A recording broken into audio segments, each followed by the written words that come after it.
C'est bon de se réunir et de le louer et de l'adorer. Comme vous voyez à l'écran, le thème de ce matin, c'est l'argent, outil du bonheur chrétien. Et puis j'avais cédulé ce thème pour cette journée-ci, et puis la réunion annuelle a été changée pour correspondre à la journée où j'enseignais sur l'argent. Puis c'est non seulement, ce n'est pas des coïncidences dans le Seigneur, mais c'est aussi un temps où on parle beaucoup d'argent. Pourquoi? Mais c'est le mois de l'arrivée du compte de taxes municipales. Et c'est au mois de février que nous recevons nos relevés pour préparer nos impôts. Alors, nous sommes dans les préoccupations monétaires jusque-là, n'est-ce pas?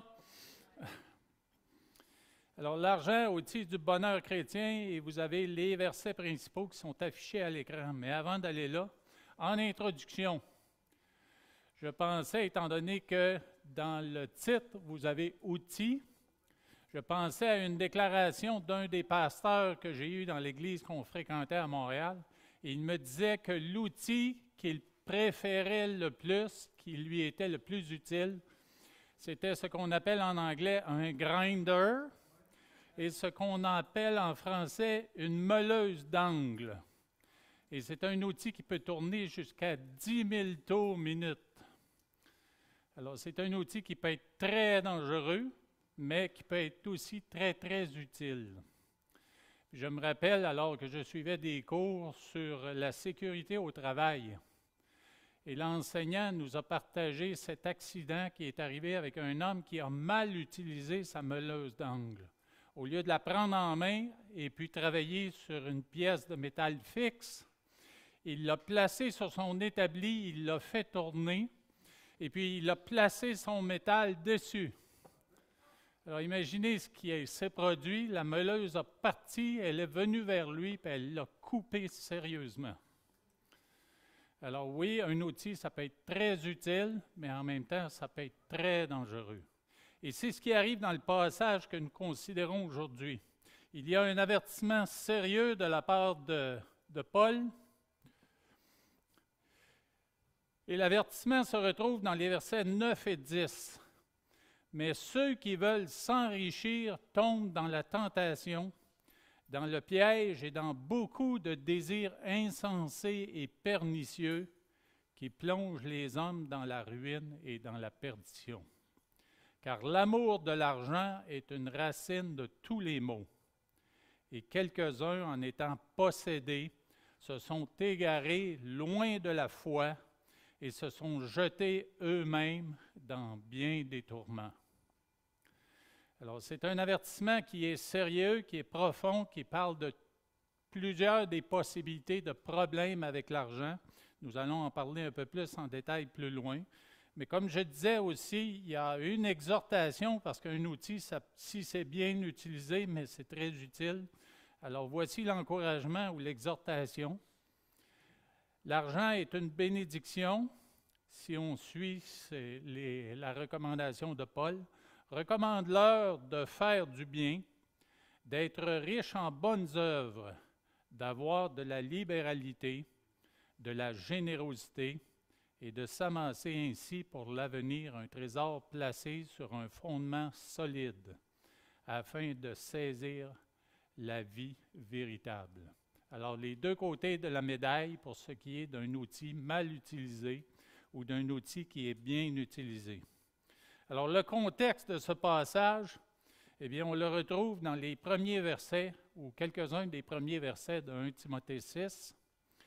Si quelqu'un enseigne de fausses doctrines et ne s'attache pas aux saines paroles de notre Seigneur Jésus-Christ et à la doctrine qui est selon la piété, il est enflé d'orgueil, il ne sait rien et il a la maladie des questions oiseuses et des disputes de mots, d'où naissent l'envie, les querelles, les calomnies, les mauvais soupçons, les vaines discussions d'hommes corrompus d'entendement, privés de la vérité et croyant que la piété est une source de gain.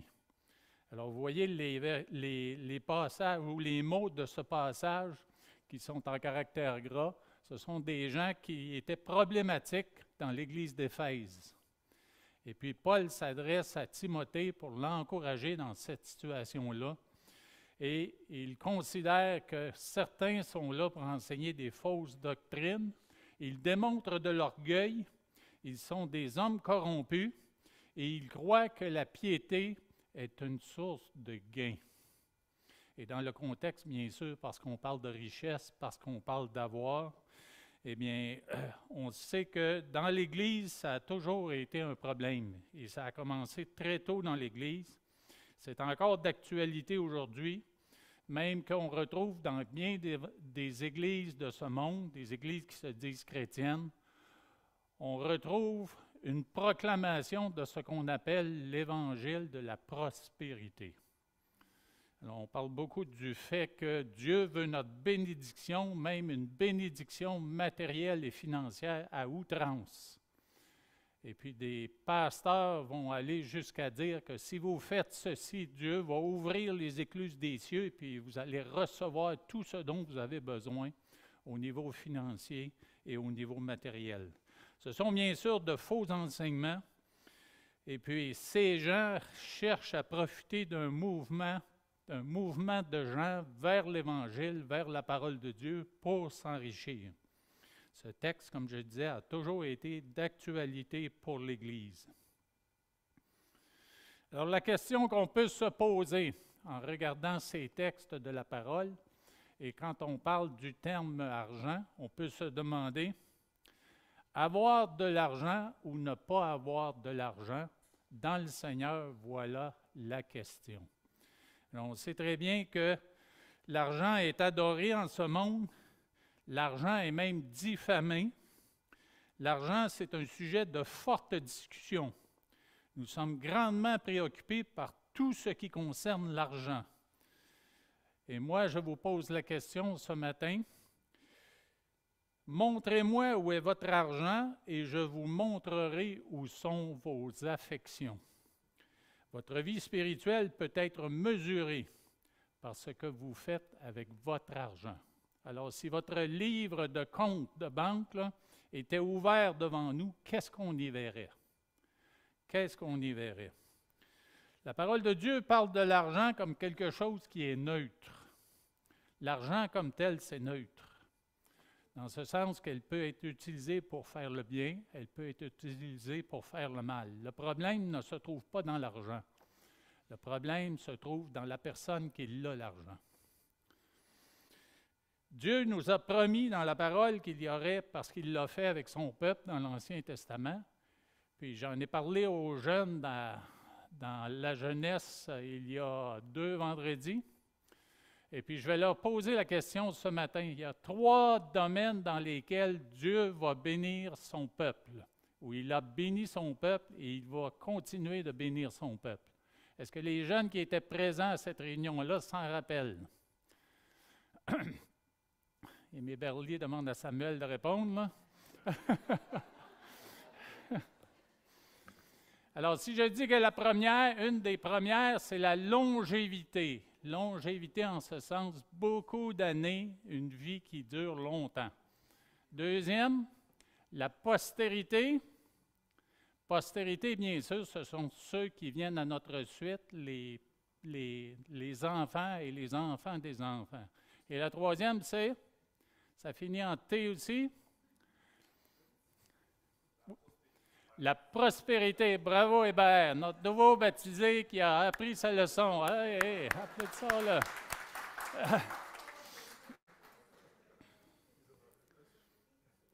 Alors Dieu a promis à son peuple la voyez-vous, j'ai même fait une erreur à l'écran. Au lieu de marquer prospérité, j'ai marqué postérité. Alors, ça va être à changer pour les prochaines fois, mais ce dont on parle ce matin, c'est vraiment la prospérité. Alors, nous sommes grandement préoccupés par tout ce qui concerne l'argent.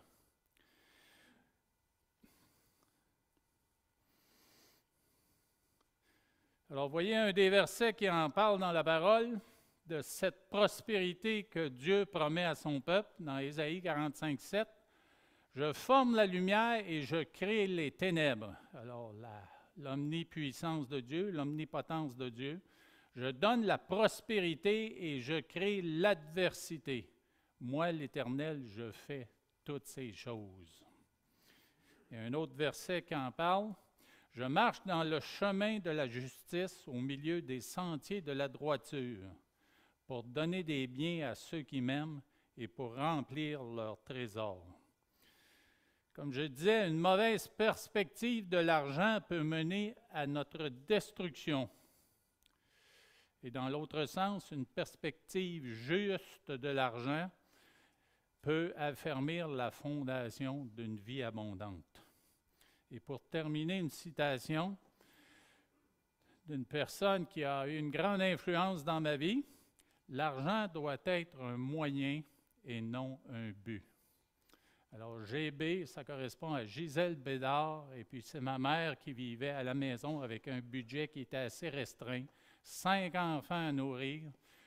Dans ça, il y avait 4 joueurs de football avec un gros appétit, et puis c'était difficile de gérer un budget dans ce temps-là.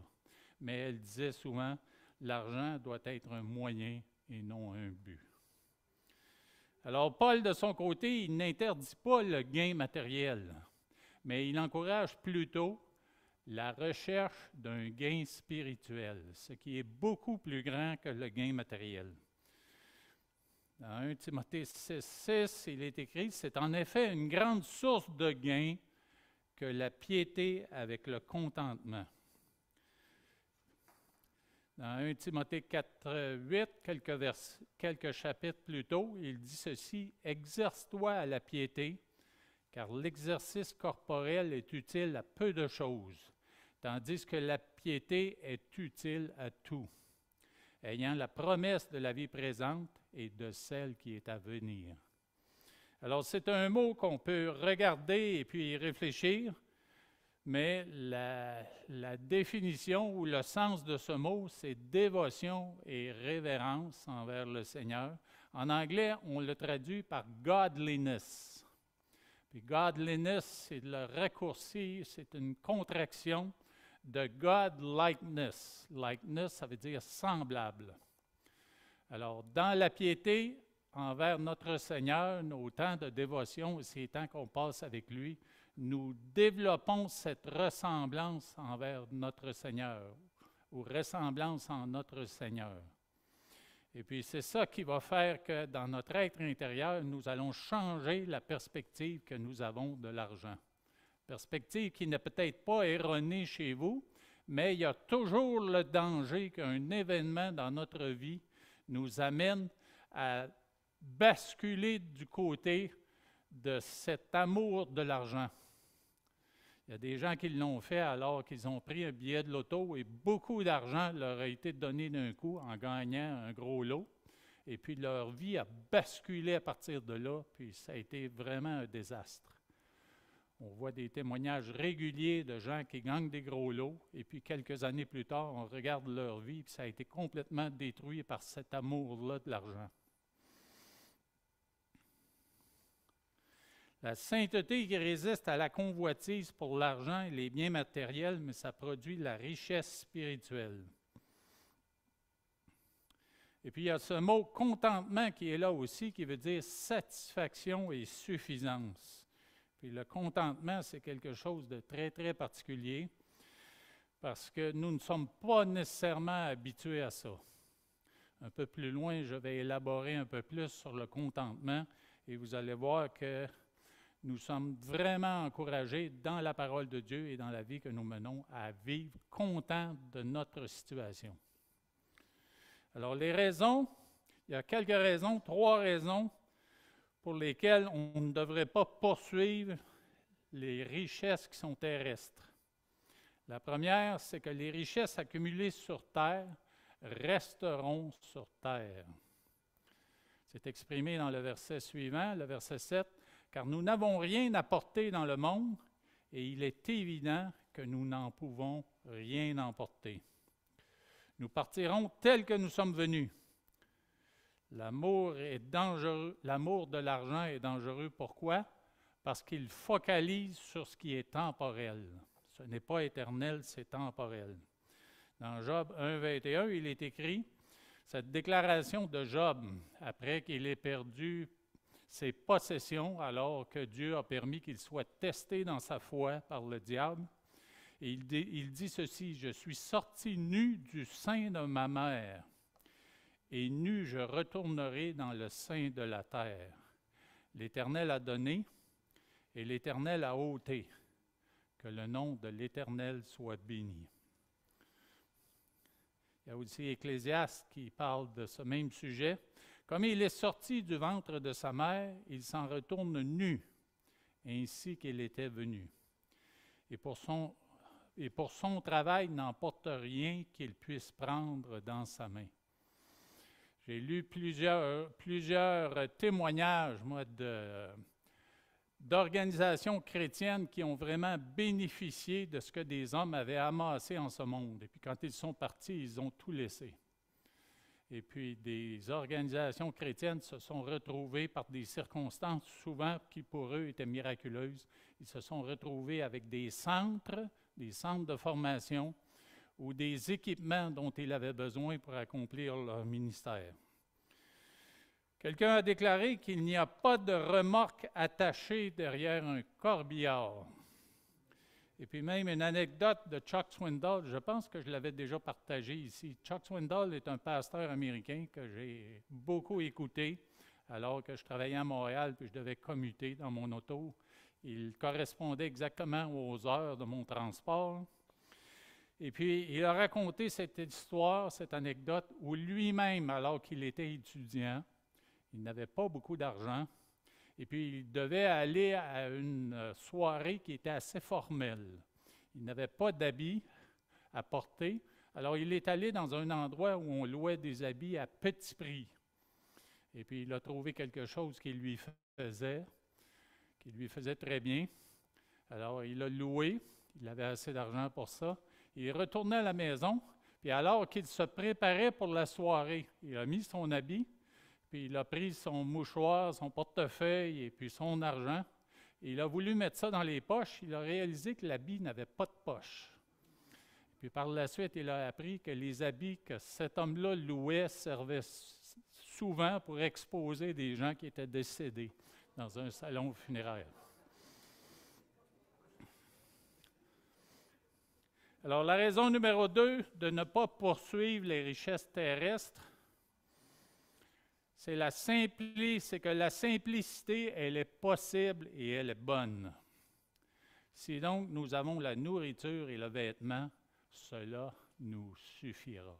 Alors, bien sûr, ce verset exprime des besoins. On pourrait aussi inclure, surtout ici au Canada, que nous avons besoin d'un endroit où demeurer, parce qu'on ne peut pas nécessairement coucher à l'extérieur pendant tout l'hiver. Mais la simplicité, elle est possible et elle est bonne. C'est ce que semble déclarer ce verset.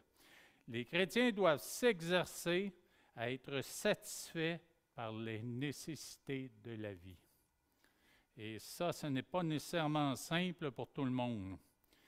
Une relation très personnelle avec Dieu, en nous et pour nous, nous fait réaliser que plus d'argent et plus de biens matériels ne nous donnera pas plus de paix ou de sécurité. Dans Hébreux 13,5, il est écrit « Ne vous livrez pas à l'amour de l'argent. Contentez-vous de ce que vous avez. Car Dieu lui-même a dit « Je ne te délaisserai point et je ne t'abandonnerai point. »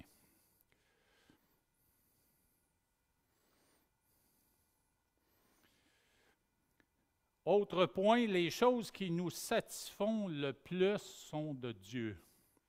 Elles se retrouvent ou dans la nature ou dans les relations interpersonnelles.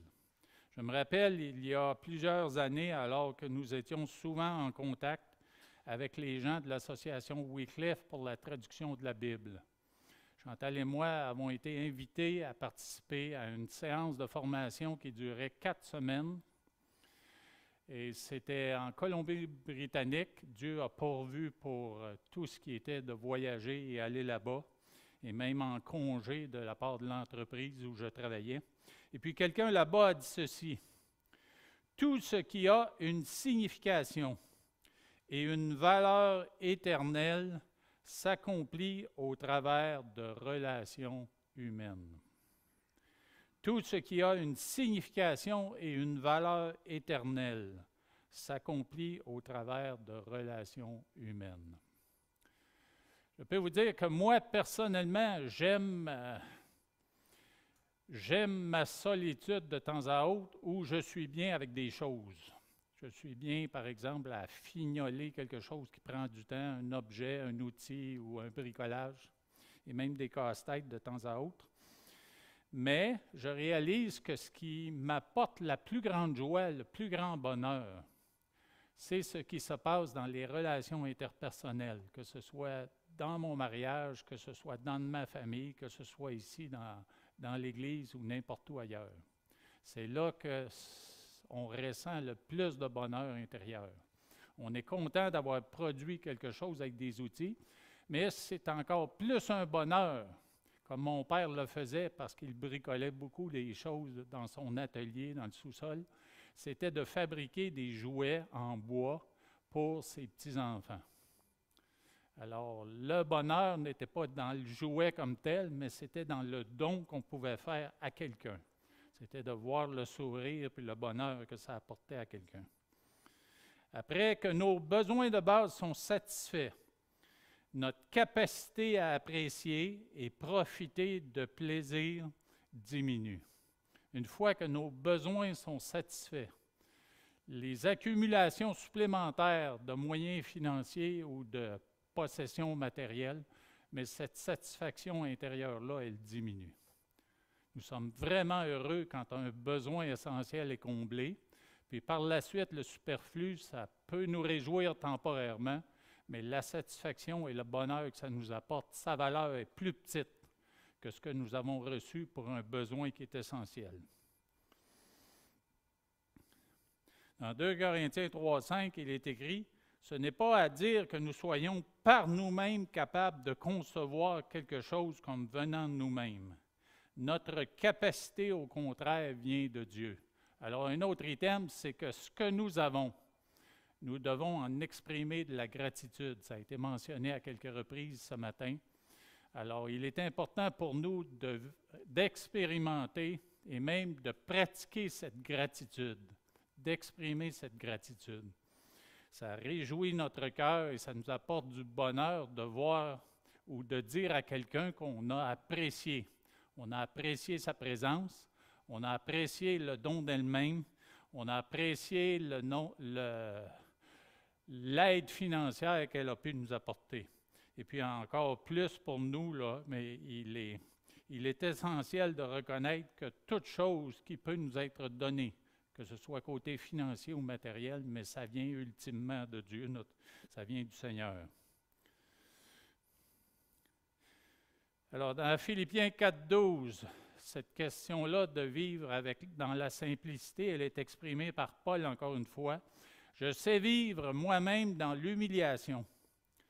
Je sais vivre dans l'abondance. En tout et partout, j'ai appris à être rassasié et à avoir faim, à être dans l'abondance et à être dans la disette. » Il y a des recherches que nous pouvons faire pour un plaisir supplémentaire, que ce soit au niveau divertissement, au niveau sortie au restaurant ou autre chose. Et puis, on se retrouve déçu souvent parce qu'on espère toujours plus au niveau du plaisir intérieur, au niveau de la satisfaction intérieure. Dans Philippiens 4,13, le verset suivant, Paul a dit « Je puis tout par celui qui me fortifie ». Alors, on voit que Paul mettait sa confiance en Dieu pour tout ce qu'il vivait, pour tout ce qu'il recevait. Et il savait vivre dans l'humiliation. Alors, c'est ultimement le contentement ou cette vie qui est plus simple, le contentement, mais c'est en Dieu qu'on doit le trouver. La richesse n'est pas liée à ce qu'on possède, elle est liée au contentement que nous ressentons pour ce que nous avons. Alors, la richesse n'est pas liée à ce qu'on possède, mais elle est liée au contentement vis-à-vis de ce que nous avons. La personne qui est riche est celle qui ne désire plus de l'argent. C'est la personne qui est riche qui est contentée, mais c'est une personne qui n'en désire pas plus. Elle a reçu ce dont elle a besoin, elle n'en désire pas plus. Et puis il y a une citation d'un philosophe grec nommé Épicure. Voyez ce qu'il dit. « Le secret du contentement n'est pas d'ajouter aux possessions d'un homme, mais plutôt d'enlever de ses désirs. » Alors, c'est là qu'on doit réfléchir puis penser, est-ce que les désirs qui sont en moi, ce sont des désirs qui sont justifiés et justifiables? Est-ce que je pourrais, devant une personne, justifier ce désir-là?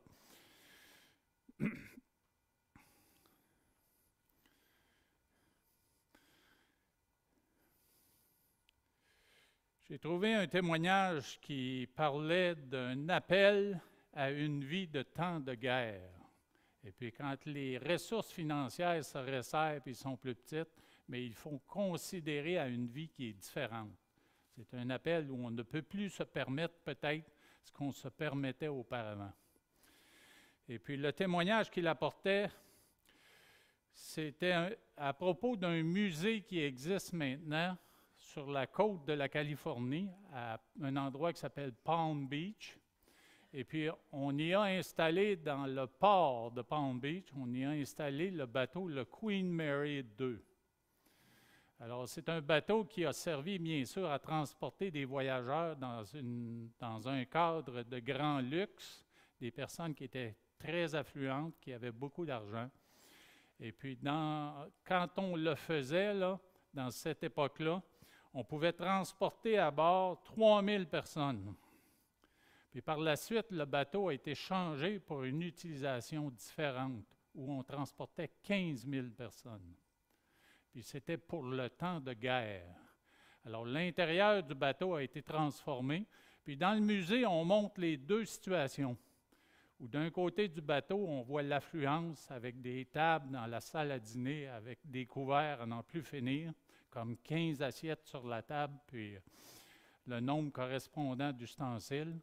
Puis de l'autre côté, on montre la situation où dans le bateau, alors qu'il avait été préparé pour la guerre, mais il n'y avait seulement qu'un cabaret en métal avec une assiette en métal, une petite tasse en métal et quelques ustensiles. Alors pendant la guerre, ce bateau a été utilisé pour transporter jusqu'à 15 000 soldats en même temps pour les amener sur un front où ces soldats-là étaient nécessaires. Alors, nous vivons présentement un temps où il semble que ça devient plus difficile. Je sais qu'au niveau épicerie, au niveau essence, tout a augmenté. Et puis, on ne peut plus se permettre ce qu'on se permettait peut-être il y a quelques années. Puis moi, j'ai l'impression qu'en avançant vers la fin des temps, le retour du Seigneur, ça peut empirer encore. Alors, il faut vraiment s'arrêter. Et puis, j'ai quelques points où je peux vous encourager à ça à la fin de la présentation. Mais il est bon de considérer cette simplicité. Elle est possible et elle est bonne.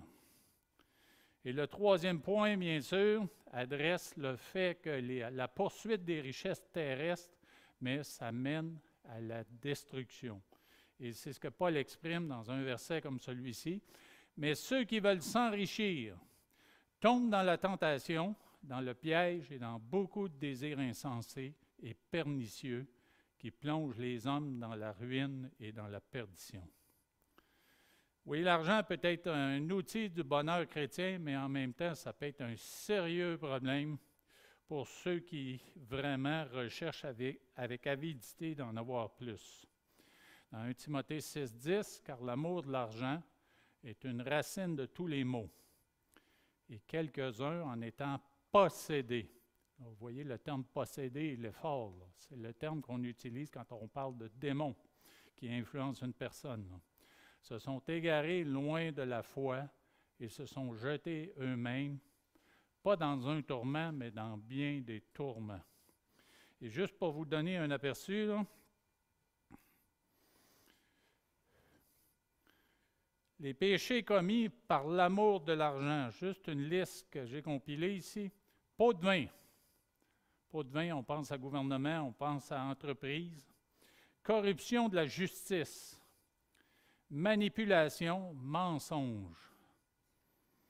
Alors, quand on parle des mots MAUX, mais on parle de ces choses-là et plus encore. On parle de tricherie, on parle d'extorsion, de tromperie, de vol, de menace, de violence, de meurtre, de fornication, d'adultère, de prostitution. Par même, je pourrais rajouter à ça esclavage sexuel. Je sais qu'on en parle beaucoup dans le contexte de la frontière sud-américaine qui a été ouverte là, par le président Biden. Et puis les cartels du Mexique et d'ailleurs, là, mais ils vont utiliser les gens pour s'enrichir en les soumettant à toutes sortes de choses affreuses. Là. On parle d'abus de toutes sortes des plus faibles, entre autres les enfants et les femmes. Et bien sûr, quelque chose qui pourrait être peut-être même être un problème pour quelqu'un ici, je ne sais pas, là, ce sont les jeux de hasard. Alors, c'est un mot, on plonge dans ce piège-là, puis on essaie d'en avoir plus, d'en avoir plus et d'en avoir plus. Puis tout ce qui arrive en bout de ligne, c'est qu'on en a moins et toujours moins. Alors, il faut se méfier du désir de devenir riche de l'argent de ce monde. Et nous devons plutôt rechercher la richesse spirituelle qui vient avec la piété et la relation avec Dieu. Alors voici les tests. Avec la question « Aimez-vous l'argent plus que Dieu ?» Et dans ces questions, il y a aussi là, un élément d'enseignement et de formation, à savoir qu'est-ce que je dois inspecter ou vérifier dans ma propre vie. Passez-vous plus de temps à réfléchir aux moyens de faire de l'argent qu'aux moyens d'améliorer votre travail? L'autre question qui est un petit peu en relation avec ça, êtes-vous plus concentré sur l'argent que sur l'excellence? Alors, si vous travaillez à un endroit et puis que vous mettez l'accent sur combien est-ce que je peux obtenir de plus, là, et c'est ça qui vous préoccupe, mais vous avez un sérieux problème. Vous devriez plutôt, en tant qu'enfant de Dieu, mais vous devriez vous appliquer à faire de manière plus excellente le travail qu'on vous demande. Et puis, bien sûr, la bénédiction d'un revenu supplémentaire, d'une augmentation de salaire va venir à la suite. Vous aimez l'argent quand vous n'en avez jamais assez. Vous aimez l'argent quand vous aimez vous en vanter. Alors, on s'en vante non seulement en parole, mais on s'en vante aussi par les vêtements que nous portons, par l'auto que nous conduisons, la maison que nous achetons, toujours plus grand, toujours plus gros, toujours plus luxueux. Vous aimez l'argent quand vous détestez vous en séparer. Alors oui, on aime l'investir, on aime dépenser, mais ça nous rapporte quelque chose. Mais le donner pour le donner, tel que la parole de Dieu nous invite à le faire par nos dîmes, nos offrandes, et puis les dons qu'on fait de manière librement, mais ça nous fait mal dans notre être intérieur. Si c'est le cas, vous aimez l'argent. Et vous devez vérifier cette situation, mettre ça devant le Seigneur. Vous aimez l'argent quand vous péchez pour l'obtenir. Puis ça, bien sûr, je peux faire référence au cartel dont je vous parlais tantôt et à tous ces gens qui sont immoraux, peut-être même idolâtres, et puis ce qu'ils font dans leur vie, c'est toujours pour ramasser un peu plus. Alors, ce sont des choses qui sont immorales, des choses qui sont illégales, mais on les fait pourquoi? Parce qu'on est avide de cet argent-là. Alors, la Bible nous donne quelques conseils. Il y a un verset que j'aurais aimé inclure, mais je l'ai complètement oublié. Mais je vais vous lire les 3 qui sont là.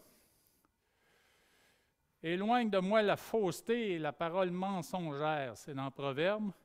Ne me donne ni pauvreté, c'est une prière faite au Seigneur, ni richesse. Accorde-moi le pain qui m'est nécessaire, de peur que dans l'abondance je ne te renie. Et ne dise qui est l'Éternel, et que dans la pauvreté, je ne dérobe et ne m'attaque au nom de mon Dieu. Alors, vous voyez les 2 façons vraiment de se détourner du Seigneur. Une qui est dans l'abondance, où on est tellement bien dans notre situation qu'on n'a plus besoin du Seigneur, on n'a plus besoin de s'arrêter, prier, le consulter, chercher sa face. et l'autre ou dans la pauvreté, on s'imagine qu'on n'a pas d'autre moyen que de faire quelque chose qui est mal, ce qui vraiment là, vient déshonorer le Seigneur. Et dans Hébreux 13,5, le verset que j'ai lu tantôt, « Ne vous livrez pas à l'amour de l'argent, contentez-vous de ce que vous avez. Car Dieu lui-même a dit, « Je ne te délaisserai point et je ne t'abandonnerai point. » Alors, de manière pratique, voici des choses que j'ai apprises à mettre en application dans ma vie. Ça n'a pas nécessairement été facile parce qu'avec 4 enfants à la maison, alors que j'ai commencé dans les années 80 à travailler en informatique, je n'avais pas de diplôme en informatique. J'ai vraiment commencé au bas de l'échelle. Puis ça, après avoir vécu un contrat de football professionnel qui nous avait permis quand même d'acheter une auto. Mais nous étions dans un appartement, un demi-sous-sol à Montréal. Et puis, je vivais à l'intérieur des combats à savoir est-ce que le football m'a donné ma chance et j'aurais aimé y retourner pour avoir les avantages financiers. Mais Dieu n'a pas permis ça. Plutôt, il s'est révélé, puis c'est là que j'ai accepté le Seigneur. Alors, voici des choses que j'ai apprises depuis ce temps-là là, en ce qui concerne les avoirs financiers. Réalisez que le Seigneur est le propriétaire de tout ce que vous avez. C'est lui qui a pourvu, c'est lui qui a donné, et ça lui appartient. Rappelons-nous de Job qui, du jour au lendemain, a tout perdu. Et nous ne sommes pas immunes de ces choses-là. Là. Ça pourrait nous arriver. Alors, ne soyons pas aussi attachés là, qu'on peut-être on le désire.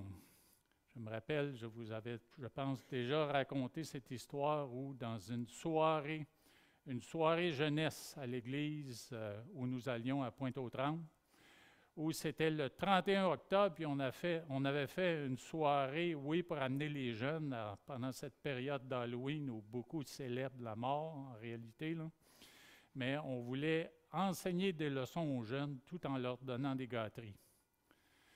Et puis, il y avait une leçon d'objet le Seigneur m'avait inspiré à inviter 2 jeunes à venir à l'avant et puis de leur demander de placer leurs mains comme ça. Puis j'avais un sac de friandises, puis j'ai rempli les mains d'un, j'ai rempli les mains de l'autre.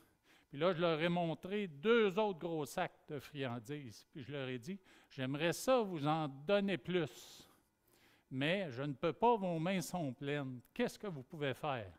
Là, je les voyais réfléchir dans leur tête. Puis il y en a un des 2 qui a allumé, il est parti en courant, puis il est allé voir des copains qui étaient là dans la salle, puis il leur a donné ce qu'il avait, puis il est revenu les mains vides. L'autre a fait la même chose. Alors, de cette façon-là, on doit considérer que Dieu est propriétaire de tout ce que nous avons. Et si nous mettons ce que nous avons au service de la communauté, au service des membres de notre famille, au service du monde, mais Dieu va permettre, ça va faire en sorte que nous serons disponibles pour recevoir encore plus. On ne le fait pas pour ça, mais ça peut arriver, c'est de la façon que le Seigneur fonctionne. Alors, cultiver un cœur rempli de gratitude, remercier le Seigneur, remercier les gens, et puis ayons cette gratitude continuellement là, présente à notre esprit, présente dans notre cœur. Discernez vos besoins de vos désirs. Alors ça, c'est important, puis il faut s'arrêter littéralement pour le faire, là, parce que souvent, là, si on va trop vite dans la vie, avec les activités que nous avons, on a de la difficulté à discerner quels sont les désirs et quels sont les besoins. Puis c'est très, très important. Vous n'imaginez pas les ressources ou les montants d'argent que vous pouvez économiser si vous faites la différence entre ces 2 choses-là. Il y a des gens qui vont dire, si tu as une pensée qui te vient à l'esprit, tu auras un désir, attends quelques jours, juste pour voir si dans 3 jours, tu vas avoir encore le désir d'aller acheter cette chose-là. Alors, ne soyons pas impulsifs dans les idées ou les désirs qui passent à notre esprit, là. Prenons le temps de considérer. N'achetez rien dont vous n'avez pas besoin. Alors, nous vivons dans une société où on nous présente toutes sortes de choses, là. Il y a un nombre incalculable de commerciaux à la télévision. Moi, j'aime regarder ce qui est enregistré parce que je peux sauter tout ça, là. Mais il y en a des commerciaux à la télévision, puis on te présente toutes sortes de choses pour vous dire à la fin du commercial, vous le méritez. Vous le valez. Cette chose-là, cette auto-là, cela, vous le valez, vous le méritez. N'achetez pas quelque chose qui ne vous rendra pas plus efficace dans votre service pour Dieu. Grande considération. Est-ce que ce que j'ai en ma possession, tout ce qui remplit mon cabanon, mon sous-sol, mes chambres à la maison, les garde-robes et tout le reste, est-ce que quelque part, il y a quelque chose qui ne m'est pas utile et n'est pas utile à Dieu? Alors, prenons le temps de considérer ça aussi. Dépensez moins que ce que vous gagnez. Ah, la fameuse carte de crédit, hein? Je vois régulièrement là, dans mon courrier des offres de cartes de crédit avec des montants, des soldes là, faramineux, exorbitants. Et puis, c'est vraiment facile de dépenser plus que ce qu'on gagne. En passant, je sais que dans les couples, je connais quelques couples, incluant le mien, où il y a une personne dans le couple qui est plus insécure que l'autre concernant les finances. Il y a un frère là-bas qui fait oui de la tête, là. Alors, c'est certain, moi, si j'étais vous, je confierais le budget à cette personne-là qui est plus insécure.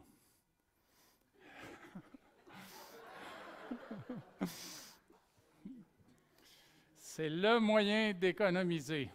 C'est le moyen d'économiser. Alors, je le dis, pour nous, ça a été réglé il y a quelque temps, là, mais encore à 60 quelques années, là, il y a eu encore une discussion à la maison. Puis présentement, là, ça baigne dans l'huile, comme on dit.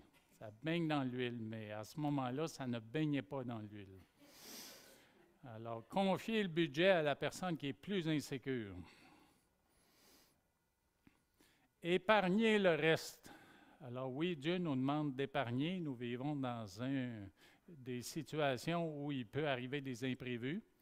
C'est sûr qu'il faut avoir confiance en Dieu, mais il faut quand même prévenir. Puis épargner, bien sûr, ça nous amène à épargner pour une grande dépense comme une maison qui est nécessaire.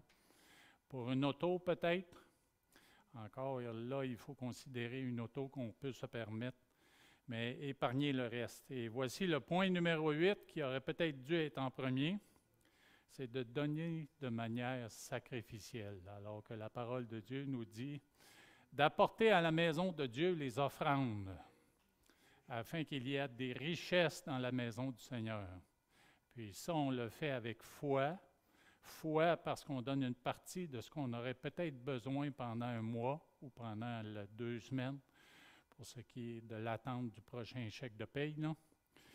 Mais c'est ça, donner par la foi, parce qu'on peut en avoir besoin, mais on sait que Dieu va pourvoir. Puis aussi donner avec gratitude, parce que Dieu nous permet de travailler, puis nous permet d'avoir un revenu financier. Alors, vous voyez des points là, qui sont de sages conseils financiers, puis on doit en tenir compte aujourd'hui, parce que ça peut déraper assez rapidement. Nous avons, Chantal et moi, une conseillère financière qui, de temps à autre, nous dit que notre situation, elle est bonne comparativement à bien de ses clients où ça a dérapé. Ça a dérapé parce qu'ils ont laissé déraper avec des trop grosses dépenses, des choses qu'on ne pouvait pas se permettre.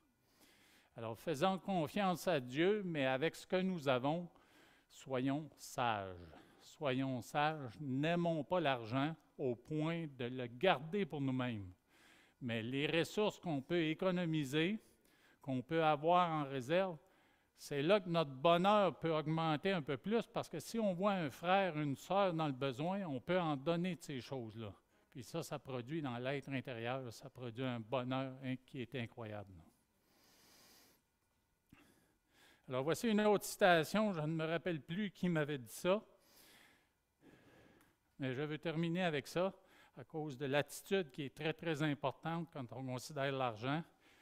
Aimer l'argent et utiliser les gens. Est-ce que c'est ce que je fais ou ce que je fais de temps à autre? Si quelqu'un d'autre fait ça, mais il faut leur rappeler que ce n'est pas la façon de voir les choses. Ce n'est pas selon Dieu et ce n'est pas sage. Il faut plutôt aimer les gens et utiliser l'argent comme outil du bonheur chrétien. Alors ce matin, je veux rendre gloire à Dieu pour cette Église qui donne de manière sacrificielle. Notre sœur ce matin a remercié l'Église pour beaucoup de choses. Moi, je veux vous remercier de donner de manière sacrificielle dans l'Église ou n'importe où ailleurs. Alors, soyons dans ce sens-là des instruments dans la main de Dieu pour démontrer son amour par le don de nos moyens financiers, le don de notre temps, le don de nos énergies. Alors oui, Éternel, ce matin, nous voulons te rendre gloire, te remercier pour ta grâce, la grâce de connaître ta parole, la grâce de connaître ta sagesse. Dans ta parole, tu dis que Dieu aime celui qui donne avec joie. Alors, donne-nous, ô Éternel, de bien utiliser ces ressources que tu places dans nos vies afin que nous puissions les partager avec joie. Merci de pourvoir à nos besoins. Je te prie pour des frères et des sœurs qui seraient peut-être à la recherche d'un travail. Je te prie pour des frères et des sœurs qui seraient peut-être en train de considérer changer de travail. Je te prie de les guider, puis de les diriger, puis de les amener à un endroit où ils seront bénis. Bénis de servir avec excellence et bénis de démontrer à quel point tu les aimes et à quel point tu es un grand Dieu.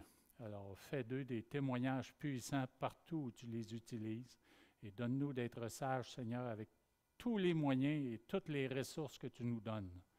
Nous savons que pour toi de donner, c'est ta joie, et pour nous de donner aussi, ça devrait être notre joie. Alors, fais grandir notre bonheur chrétien au Éternel en nous donnant ces opportunités de donner et de le faire avec joie. C'est dans le nom de Jésus que nous prions.